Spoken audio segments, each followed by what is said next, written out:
দেখেন আমাদের বাংলাদেশ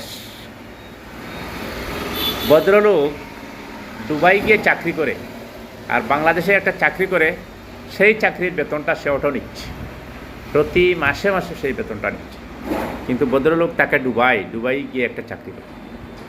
এই হলো আমাদের বাংলাদেশ। সময়ে সময়ে এইসব কুকীর্তি কুকর্ম বেড়া জালোর ভিতরে ঢুকে আসছে। এই সমস্ত কুকর্ম অত্যাচার নির্যাতনের বিরুদ্ধে বর্তমান প্রধানমন্ত্রী শেখ হাসিনা অ্যাকশনে যাচ্ছে।